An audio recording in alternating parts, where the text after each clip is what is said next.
ओम संतोषी महादेव्य नमः। जय माता दी। आप सबका स्वागत है प्रभु शरण 78 में।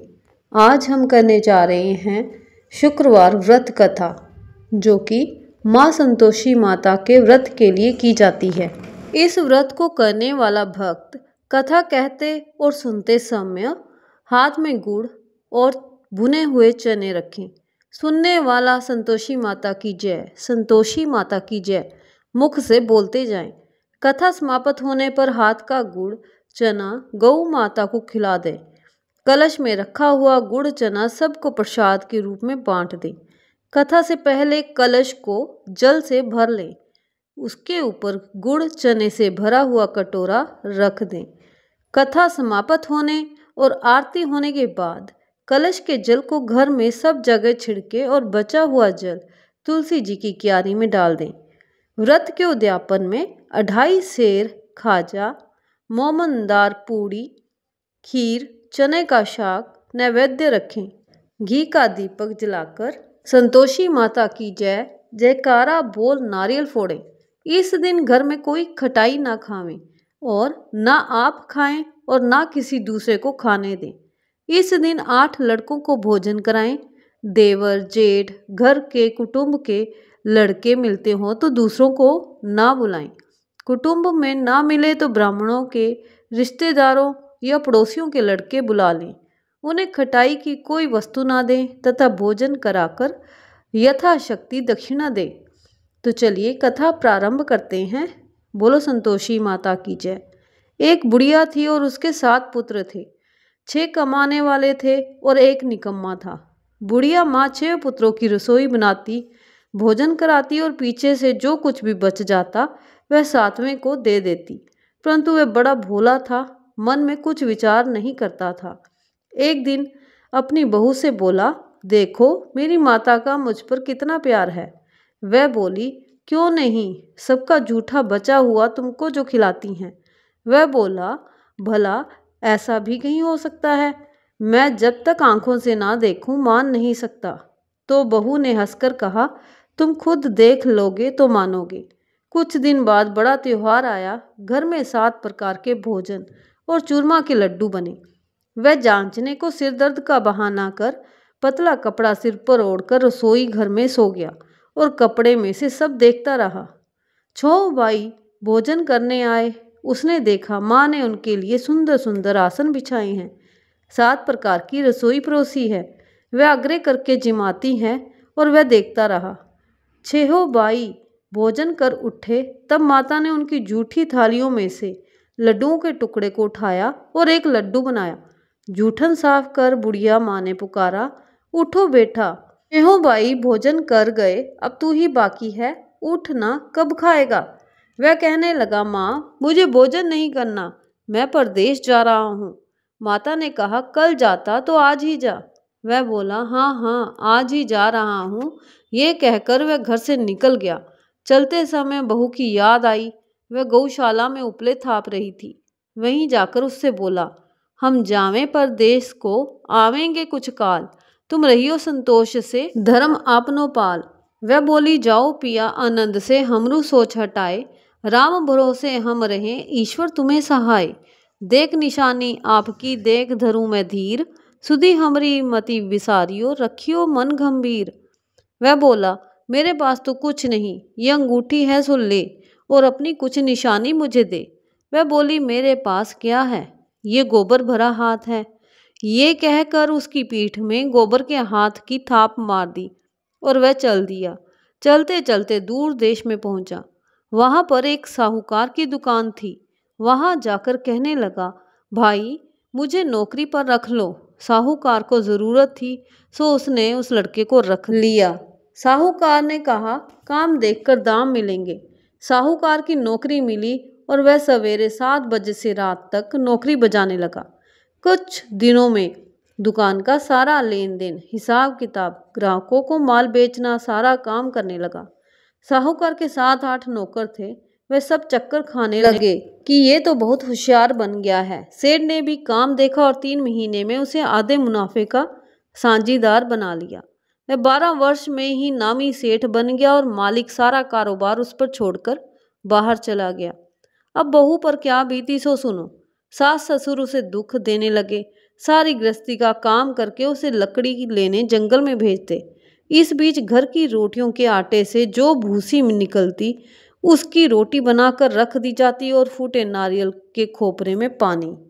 इस तरह दिन बीतते गए और एक दिन वह लकड़ी लेने जा रही थी कि रास्ते में बहुत सी स्त्रियां संतोषी माता का व्रत करती दिखाई दी।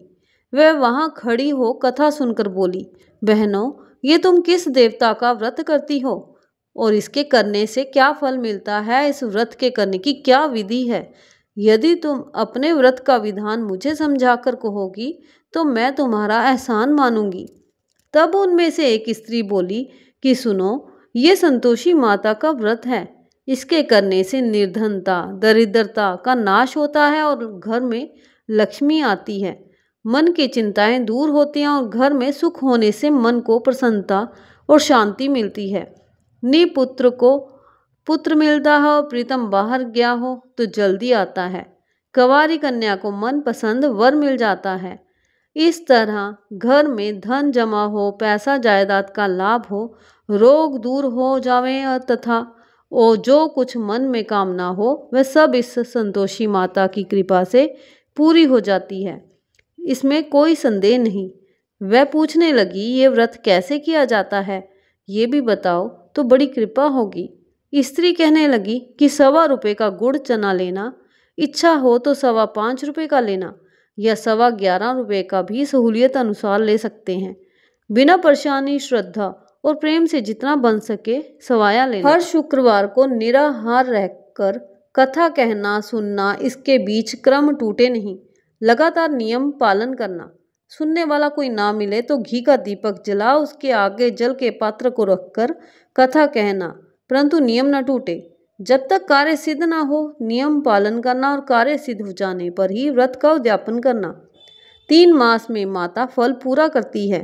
यदि किसी के खोटे ग्रह हो तो भी माता 1 वर्ष में अवश्य कार्य को सिद्ध करती हैं। कार्य सिद्ध होने पर ही उद्यापन करना चाहिए, बीच में नहीं। उद्यापन में 2.5 सेर आटे का खाजा तथा इसी परिमाण में खीर तथा चने का साग करना। 8 लड़कों को भोजन कराना, जहाँ तक मिले देवर जेठ भाई बंधु और घर के लड़के लेना, ना मिले तो रिश्तेदारों और पड़ोसियों के लड़के बुलाना, उन्हें भोजन कराना, यथाशक्ति दक्षिणा देकर माता का नियम पूरा करना।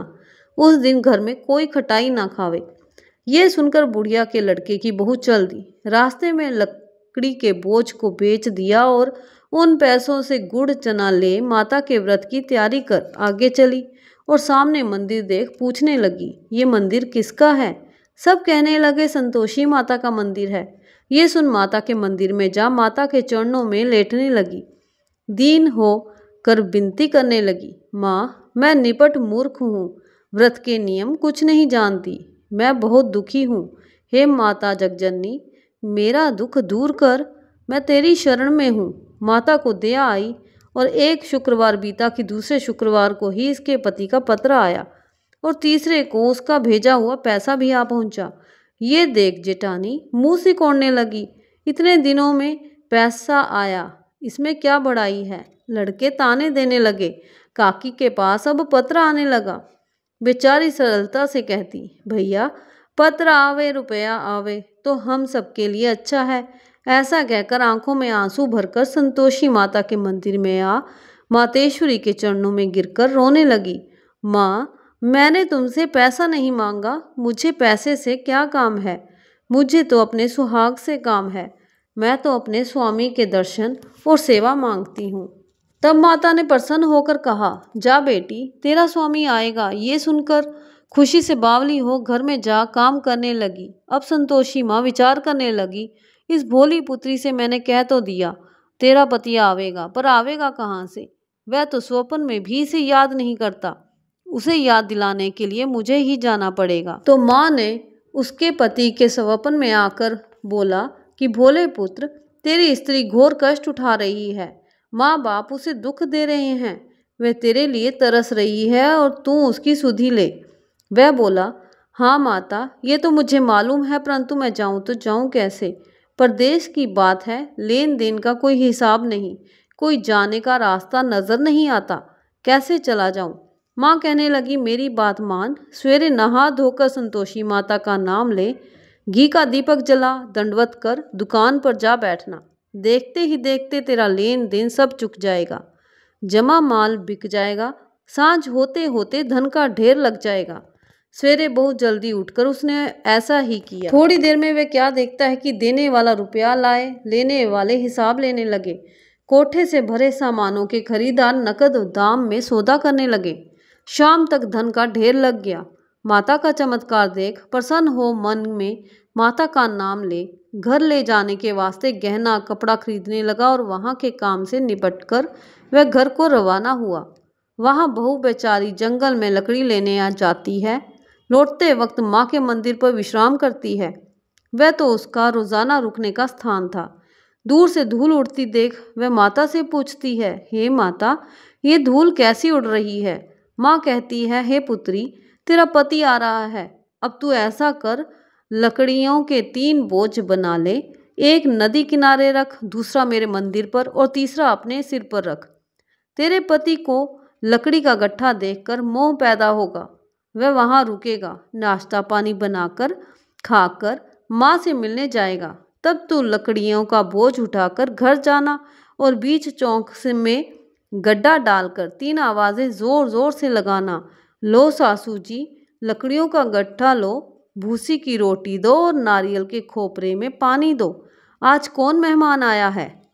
माँ की बात सुन बहू, बहुत अच्छा माता कहकर प्रसन्न हो लकड़ियों के 3 गट्ठे ले आई। उसने वैसा ही किया जैसा कि संतोषी माता ने उसे बताया था। सूखी लकड़ी देख पति की इच्छा हुई कि अब यहीं विश्राम करें और भोजन बना खा घर को जावें। इस प्रकार भोजन बना विश्राम कर वह गांव को गया। सबसे प्रेम से मिला। उसी समय बहू सिर पर लकड़ी का गट्ठा लिए आती है और लकड़ी का भारी बोझ आंगन में डाल जोर से 3 आवाज़ देती है, लो सासू जी, लकड़ी का गट्ठा लो, भूसी की रोटी दो, नारियल के खोपरे में पानी दो। आज कौन मेहमान आया है। ये सुनकर सास बाहर आई, अपने दिए हुए कष्टों को भुलाते हुए कहती है, बहू ऐसा क्यों कहती है, तेरा मालिक ही तो आया है। आ बैठ, मीठा भात खा, भोजन कर, कपड़े गहने पहन। इतने में आवाज़ सुन उसका स्वामी बाहर आता है और अंगूठी देख व्याकुल हो माँ से पूछता है, माँ ये कौन है। माँ कहती है, बेटा ये तेरी बहू है। आज 12 वर्ष हो गए, तू जब से गया है तब से सारे गांव में जानवर की तरह भटकती फिरती जाती है। अब तुझे देखकर भूसी की रोटी और नारियल के खोपरे में पानी मांगती है। वह लज्जित हो बोला, ठीक है माँ, मैंने इसे भी देखा है और तुम्हें भी देखा है। अब मुझे दूसरे घर की ताली दो तो उसमें रहूं। तब माँ बोली, ठीक है बेटा, तेरी जैसी मर्जी, कहकर ताली का गुच्छा पटक दिया। उसने ताली ले दूसरे कमरे में जो तीसरी मंजिल के ऊपर था खोलकर सारा सामान जमाया। एक दिन में ही वह राजा के महल जैसा ठाट बाट बन गया। अब क्या था, वे दोनों सुखपूर्वक रहने लगे। इतने में अगला शुक्रवार आया। बहू ने अपने पति से कहा कि मुझे माता का उद्यापन करना है। पति बोला, बहुत अच्छा, खुशी से कर। वह तुरंत ही उद्यापन की तैयारी करने लगी और जेठ के लड़कों को भोजन के लिए कहने लगी। तो जेठानी ने अपने बच्चों को ये सिखला दिया कि भोजन में खटाई जरूर मांगना। लड़कों ने खीर पेट भरकर खाई, परंतु याद आते ही कहने लगे कि हमें खटाई दो। बहू कहने लगी कि खटाई किसी को नहीं दी जाएगी, ये तो संतोषी माता का प्रसाद है। लड़के तुरंत उठ खड़े हुए, बोले, पैसा लाओ। भोली बहू कुछ नहीं जानती थी, सो उन्हें पैसे दे दिए। लड़के उसी समय जाकर इमली ला खाने लगे। ये देखकर बहू पर संतोषी माता जी ने कोप किया। राजा के दूत उसके पति को पकड़कर ले गए। जेठ जिठानी मनमाने खोटे वचन कहने लगे कि लूट लूट कर धन इकट्ठा कर लाया था, सो राजा के दूत पकड़ कर ले गए। बहू से ये वचन सहन नहीं हुए और रोती रोती माता के मंदिर में गई। हे माता, तुमने ये क्या किया, हंसाकर अब क्यों रुलाने लगी हो। तो माता बोली, पुत्री, तुमने उद्यापन करके मेरा व्रत भंग किया, इतनी जल्दी सब बातें भुला दी। वह कहने लगी, माता, भूली तो नहीं हूँ, ना कुछ अपराध किया है, मुझे तो लड़कों ने भूल में डाल दिया, मैंने भूल से उन्हें पैसे दे दिए, मुझे क्षमा कर दो माँ। माँ मुझे क्षमा कर दो, मैं फिर तुम्हारा उद्यापन करूँगी, अब भूल मत करना। माँ बोली। वह बोली, अब ना होगी। माँ अब बतलाओ वह कैसे आवेंगे। माँ बोली, जा पुत्री, तेरा पति तुझे रास्ते में ही आता मिलेगा। राह में पति आता मिला। उसने पूछा, तुम कहाँ गए थे? तब वह कहने लगा, इतना धन कमाया, उसका टैक्स राजा ने मांगा था, वह भरने गया था। वह प्रसन्न हो बोली, भला हुआ, अब घर चलो। कुछ दिन बाद फिर शुक्रवार आया और वह बोली, मुझे माता का उद्यापन करना है। पति ने कहा, करो। फिर वह जेठ के लड़कों से भोजन को कहने लगी तो जेठानी ने तो एक दो बातें सुनाई और लड़कों को सिखा दिया कि तुम पहले की तरह खटाई मांगना। लड़के कहने लगे, हमें खीर नहीं खानी, हमें खटाई खानी है। तो बहू बोली, अगर आना हो तो आओ, खीर मिलेगी, नहीं तो ना आओ। वह ब्राह्मणों के लड़के को लाभ भोजन कराने लगी। यथाशक्ति दक्षिणा की जगह एक एक फल उन्हें दिया। इससे संतोषी माता प्रसन्न हुई और माता की कृपा होते ही 9वें मास उसको चंद्रमा के समान सुंदर पुत्र प्राप्त हुआ। पुत्र को लेकर प्रतिदिन माता जी के मंदिर में जाने लगी। माँ ने सोचा कि ये रोज आती है, आज क्यों ना मैं ही इसके घर चलूं, इसका आसरा देखूं तो सही। ये विचार कर माता ने भयानक रूप बनाया। गुड़ और चने से सना मुख, ऊपर सूंड के समान होंठ, उस पर मक्खियां भिन भिना रही थी। दहलीज में पांव रखते ही उसकी सास चिल्लाई, देखो रे, कोई चुड़ैल डाकिन चली आ रही है, लड़को इसे भगाओ नहीं तो किसी को खा जाएगी। लड़के डरने लगे और चिल्लाकर खिड़की बंद करने लगे। छोटी बहू रोशनदान में से देख रही थी। प्रसन्नता से पगली होकर चिल्लाने लगी, आज मेरी माता जी मेरे घर आई हैं। ये कहकर बच्चे को दूध पिलाने से हटाती है, इतने में सास का क्रोध टूट पड़ा। बोली, इसे देखकर कैसी उतावली हुई है जो बच्चे को पटक दिया। इतने में माँ के प्रताप से जहाँ देखो वहीं लड़के ही लड़के नजर आने लगे। वह बोली, माँ जी, मैं जिनका व्रत करती हूँ ये वही संतोषी माता है। इतना कहकर झट से सारे घर के किवाड़ खोल देती है। सबने माता के चरण पकड़ लिए और विनती कर कहने लगे, हे माता, हम मूर्ख हैं, हम अज्ञानी हैं, पापी हैं। तुम्हारे व्रत की विधि हम नहीं जानते। तुम्हारा व्रत भंग कर हमने बहुत बड़ा अपराध किया है। हे माता, आप हमारा अपराध क्षमा करो। इस प्रकार माता प्रसन्न हुई। माता ने बहू को जैसा फल दिया वैसा फल सबको दे। जो पढ़े व सुने उसका मनोरथ पूर्ण हो। बोलो संतोषी माता की जय।